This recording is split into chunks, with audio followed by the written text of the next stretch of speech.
లకు సంబంధించినటువంటి కానుకల లెక్కింపు జరుగుతుంది.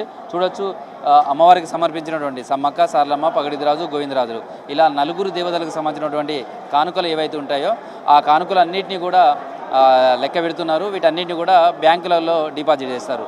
అయితే ఈసారి చాలా విచిత్రాలు కూడా చూడొచ్చు. అంటే సమ్మక్క, సారలమ్మకు సంబంధించి కూడా భక్తులకు అనేక రకాల మొక్కులు చెల్లించుకుంటారు. ఎత్తు బంగారాన్ని మొదలు పెడితే పసుపు, కుంకుమ, చీర, సార, తర్వాత చాలామంది చాలా రోజుల నుంచి ముడుపు కట్టుకుంటారు. అంటే మనం ముడుపు కట్టుకున్న తర్వాత ఆ ముడుపును మాత్రమే దేవుడికి వేయడం అనేది కూడా సమ్మక్కలో ఎక్కువగా కనిపిస్తుంది. మనకి ఇది కనిపిస్తున్నటువంటి 1000 రూపాయల నోటు ఇది బ్యాన్ అయ్యి కూడా చాలా రోజులైపోయింది. అయినప్పటికీ కూడా ఇది ఎప్పుడో వాళ్ళు మొక్కుకున్నప్పుడు ముడుపు కట్టి ఉంచుతారు. ఆ ముడుపును ఖచ్చితంగా మళ్ళీ అమ్మవారి చెంతకు తీసుకురావాలి. ఇది వాళ్ళకు వాల్యుబుల్. అంటే గవర్నమెంట్ బ్యాన్ చేసినప్పటికీ కూడా ఆ భక్తులకు మాత్రం అమ్మవారికి చెల్లించే దాంట్లో చాలా వాల్యుబుల్గా చూస్తారు. ఎందుకంటే తాము అనుకున్న కోరిక ఎప్పుడైతే నెరవేరుతుందో అప్పుడే అమ్మవారి చింతకు వస్తానో అప్పుడే ఈ మొక్కు చెల్లిస్తానంటారు. అందుకే మనకు చాలా దగ్గర ఇలాంటి నోట్లు కనిపిస్తూ ఉంటాయి. బ్యాన్ అయినటువంటి నోట్లు కావచ్చు, లేదా చాలా ఏళ్ళుగా కనిపించని చిల్లర నాణ్యాలు కూడా. అంటే పైసా నుంచి మొదలు పెడితే పావులా కావచ్చు, ఆటానా కావచ్చు, ఇట్లా అనేక రకాలైనటువంటి కైన్స్ కూడా మనకు 20 పైసా కైన్ కావచ్చు ఇట్లా కనిపిస్తుంటే. తర్వాత నోట్లకు సంబంధించి కూడా అన్ని రకాల నోట్లు, అంటే ప్రస్తుతం వాడుకలో ఉన్నటువంటివి కావచ్చు, లేదా రద్దు అయినటువంటివి కావచ్చు. అయితే దీనికి సంబంధించి కూడా ఎండోమెంట్ డిపార్ట్మెంట్కి సంబంధించి దాదాపుగా 200 మంది కౌంటింగ్స్లో కావచ్చు, లేదా వాళ్ళ భద్రతకు సంబంధించి అన్నీ చేస్తారు. సేమ్ టైంలో ఇక ఈ కౌంటింగ్ సంబంధించి చాలామంది స్వచ్ఛందంగా వాలంటరీగా వచ్చి వివిధ సంస్థలకు సంబంధించినటువంటి వాళ్ళంతా కూడా ఈ కార్యక్రమంలో పాల్గొంటారు. ఈ 10 రోజుల పాటు కూడా వీళ్ళంతా. అమ్మ, మీ పేరు? మా పేరు ఎన్ రేణుక. ఈ కౌంటింగ్కి వచ్చినప్పుడు ఎట్లా అనిపిస్తుంది?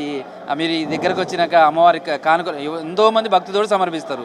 ఆ కానుకలు మీరు ముట్టుకొని లెక్క పెడుతుంటారు. ఎట్లా అనిపిస్తుంది? చాలా ఆనందంగా ఉంటుంది. అమ్మవారి దగ్గర నుండి వచ్చినవి కాబట్టి భక్తి శక్తులతోటి మేము కూడా ఆనందంగానే చేస్తామండి. మాది లక్ష్మీ శ్రీనివాస. అంటే ఇప్పుడు మీ దాంట్లో ఏమేమి ఉన్నాయి? ఇప్పుడు మీరు పట్టుకొచ్చినవి ఏంటి ఇవన్నీ? వెండి అండి. అమ్మవారికి మొక్కుకుంటారు కదా భక్తులు. వెండి ఉయ్యాలలు, వెండి కుంకుమ భరణలు, వెండి మళ్ళీ బంగారం ముక్కు పుడకలు లాంటివి వస్తాయండి. ఇవన్నీ మళ్ళీ సపరేట్ చేస్తుంటారు. ఎట్లా వేరు చేస్తామండి. బంగారము, వెండి వేరు చేసేసి ఇస్తామండి. ఇప్పుడు ఇలా వస్తాయి. ఒక్కొక్కరు అమ్మవారికి ఏం కోరుకుంటారు వాళ్ళు. ఇల్లులు అంటే ఇల్లులు, ఇట్లా కుంకుమకాయ వెండిది, ఇట్లా వాళ్ళ మొక్కుల ప్రకారం అమ్మవారికి ఏం సమర్పించుకుంటారో వాళ్ళు చేస్తారు. ఇట్లా అమ్మవారి రూపులు. సో ఇది చూస్తే అంటే సొంతంగా ఇల్లు కట్టుకున్నప్పుడు అమ్మవారికి మొక్కుంటారు. అంటే మేము సొంత ఇల్లు కట్టుకున్నప్పుడు అమ్మ నీకు వెండితోటి ఇల్లుని ఇస్తామంటారు. ఇట్లా వెండిది కావచ్చు, కుంకుమ భరణి కావచ్చు, రకరకాలైనటువంటి మొక్కులు అమ్మవారికి సంబంధించినటువంటి ఇల్లు కావచ్చు, కళ్ళు, తర్వాత పాదాలు, అమ్మవారికి సంబంధించినటువంటి అన్ని రకాలైనటువంటి మొక్కులు ఏవైతాయో అవన్నీ కూడా మనకు ఈ కౌంటింగ్ సందర్భంగానే తెలుస్తుంటుంది. ప్రస్తుతం అయితే చాలామంది ఉన్నారు, వాళ్ళతో కూడా మాట్లాడదాం. మీ పేరమ్మా? అంబిక అండి. ఎట్లుంది కౌంటింగ్? అంటే ఎన్ని గంటలకు వస్తారు మీరు?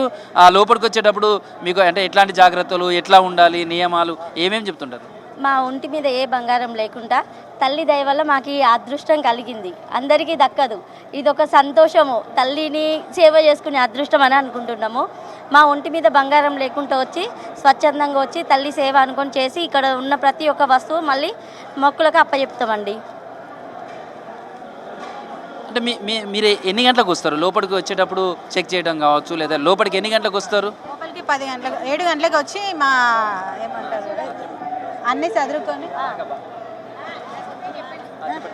పొద్దున 7 గంటలకు వచ్చినామండి. ఇక్కడికి వచ్చి మేము టిఫిన్స్ అన్నీ ఇక్కడే ఏర్పాటు చేసిళ్ళు. మా ఒంటి మీద బంగారం లేకుండా, గాజులు అవి ఏం లేకుండా. అంటే చాలామంది భక్తులు చాలా మొక్కులు చెల్లించుకుంటారు. వాళ్ళ మొక్కులకు సంబంధించి ఇక్కడికి తీసుకొచ్చి లెక్క పెడతా అంటారు. ఎట్లా అనిపిస్తుంది ఈ నోట్లు పట్టుకున్నప్పుడు? చాలా సంతోషంగా ఉంది. ప్రస్తుతం ఉన్నారు. ఎట్లుందమ్మా? ఏమేమి నోట్లు వస్తున్నాయి మీ దగ్గరికి ఎక్కువ? 10 రూపీస్, 500 చేంజ్లు అన్నీ ఉన్నాయి. బియ్యం గిట్లా కలిసినాయి? ఉన్నాయి. వరి బియ్యం గిట్లా అన్నీ ఉన్నాయి. ఖర్జూరాలు అన్నీ ఉన్నాయి. ఎట్లుంది కౌంటింగ్? ఎన్ని రోజులు వస్తారు మీరు అసలు? ఇట్లా ఇదే ఫస్ట్ టైం నేనైతే రావడం. అంటే ఇక్కడికి వచ్చేటప్పుడు అంటే ఇలా వచ్చినప్పుడు అంటే ఫస్ట్ డే వచ్చినప్పుడు ఇట్లా కౌంటింగ్కి వచ్చినప్పుడు మీరు ఎట్లా అనుకున్నారు? ఈ కౌంటింగ్ ఇది ఎట్లుంటుంది, ఇళ్ళకు మీరు రావడం ఎందుకు అనుకున్నారు అసలు? ఏదో అమ్మవారి కదా, అమ్మవారి మొక్కులు చూస్తే మనకు అదృష్టం ఉంటుందని వచ్చినాం అన్నట్టు. ఎన్ని రోజులు ఉండాలనుకుంటాను? డైలీ ఉంటే డైలీ రావబుద్ధి అవుతుంది. సో వచ్చినటువంటి భక్తులంతా కూడా అమ్మవారి కౌంటింగ్ దానికి సంబంధించిన దాంట్లో పాల్గొంటున్నారు. ఎక్కడి నుంచో వచ్చినటువంటి వాళ్ళంతా కూడా ఖచ్చితంగా తమ అదృష్టంగా భావిస్తారు. ఎందుకంటే ఈ కౌంటింగ్ సందర్భంగా కూడా వాళ్ళు ఇందులో పాల్గొంటే చాలు అమ్మవారికి సంబంధించినటువంటి కోరికలు మాకు కూడా నెరవేరుతాయి అనేది కనిపిస్తుంటుంది.